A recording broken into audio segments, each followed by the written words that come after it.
ప్రేక్షకులందరికీ నమస్కారం. 2024 సంవత్సరం ఫిబ్రవరి 11వ తేదీ నుండి ఫిబ్రవరి 17వ తేదీ వరకు గల వారఫలాల్లో మిథున రాశి వారికి ఎలా ఉండబోతుంది, అలాగే ఈ రాశి వారు చేయాల్సిన పరిహారాలు ఏమిటో ఈ వీడియోలో తెలుసుకుందాం. పూర్తి వివరాలని తెలుసుకోబోయే ముందు మీరు ఏమైనా సమస్యలతో బాధపడుతున్నా వాటి పరిష్కారం కోసం మీరు స్క్రీన్ మీద కనిపిస్తున్న మా గురువు గారి నెంబర్ కి కాల్ చేసి మీ సమస్యలకు తగిన పరిష్కారం పొందండి. ఖచ్చితంగా మీ సమస్య పరిష్కారం అవుతుంది. అలాగే మీరు ఇప్పటి వరకు మా ఛానల్ ని సబ్స్క్రైబ్ చేసుకోకపోతే వెంటనే సబ్స్క్రైబ్ చేసుకోండి. అలా చేసినట్లయితే మీరు మా వీడియోని మిస్ అవ్వకుండా చూడవచ్చు. ఇక వివరాల్లోకి వెళ్తే ఈ వారం మిథున రాశి వారికి సానుకూల గ్రహస్థితి ఉండబోతుంది. ముఖ్యంగా మిథున రాశి వారికి ఈ వారంలో సహాయ సహకారాలు అందుతాయి. విద్యార్థులు పోటీ పరీక్షల్లో విజయం సాధిస్తారు. మంచి మార్కులతో ఉత్తీర్ణులవుతారు. అలాగే స్త్రీలకి ప్రత్యేకించి గ్రహస్థితి చాలా బాగుంటుంది. స్త్రీలకి ఉన్న సమస్యలన్నీ కూడా తొలగిపోతాయి. మీరు తీసుకునే నిర్ణయాలన్నీ కూడా మిమ్మల్ని ఈ వారంలో కాపాడతాయి. కొద్దిగా ఇబ్బంది పడేటువంటి పరిస్థితులు ఏర్పడతాయి. ఇంకా ఈ వారంలో మానసిక ప్రశాంతత లోపిస్తుంది. పెట్టుబడుల విషయంలో చాలా జాగ్రత్తగా ఉండాలి. ఆర్థిక పరిస్థితులు కూడా పెద్దగా అనుకూలించవు. అవసరం లేని వాటిని కొనుగోలు చేసి ఆర్థికంగా నష్టపోతారు. కావున ఖర్చుల విషయంలో చాలా జాగ్రత్తగా ఉండాలి.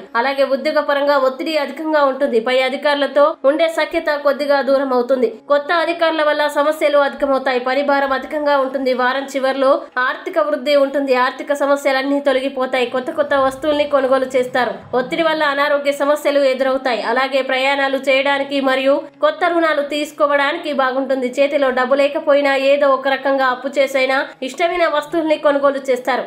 అయితే ఈ వారంలో రుణాలు తీసుకోవడం అంత మంచిది కాదు. విద్యార్థులకి ఈ వారం గ్రహస్థితులు సానుకూలంగా ఉంటాయి. కుటుంబం యొక్క సహాయ సహకారాలు అందుతాయి. ఇక మిథున రాశి వారు ఈ వారం చేయాల్సిన పరిహారాలు గనక చూసినట్లయితే ఈ రాశి వారు విష్ణు సహస్ర నామాన్ని పారాయణం చేయండి మరియు విష్ణుమూర్తి ఆలయాన్ని దర్శించండి. మంచి శుభ ఫలితాన్ని పొందుతారు. అలాగే ఈ వారం మిథున రాశి వారికి అనుకూల తేదీలు గనక చూసినట్లయితే వీరికి 13, 15 తేదీలు చాలా మంచి రోజులు. ఈ తేదీల్లో ఏ పని ప్రారంభించినా సరే మంచిది. ఈ వీడియో మీకు నచ్చినట్లయితే లైక్ చేయండి మరియు ఈ వీడియోని మీ సోషల్ మీడియా అకౌంట్ల ద్వారా అందరికీ షేర్ చేయండి. ఇంకా మీ అభిప్రాయాల్ని ఈ వీడియో కింద కామెంట్ రూపంలో తెలియజేయడం మాత్రం మర్చిపోకండి. అలాగే మీరు ఏదైనా సమస్యలతో బాధపడుతున్నట్లయితే ఒక్కసారి గురువు గారి నెంబర్ కి కాల్ చేసి మీ సమస్యలకు తగిన పరిష్కారం పొందండి. ఖచ్చితంగా మీ సమస్య పరిష్కారం అవుతుంది. ఇంకా మీరు అనుకున్నటువంటి అన్ని పనుల్లో అంతా మంచి జరగాలని కోరుకుంటూ సర్వే జన సుఖినో భవంతు.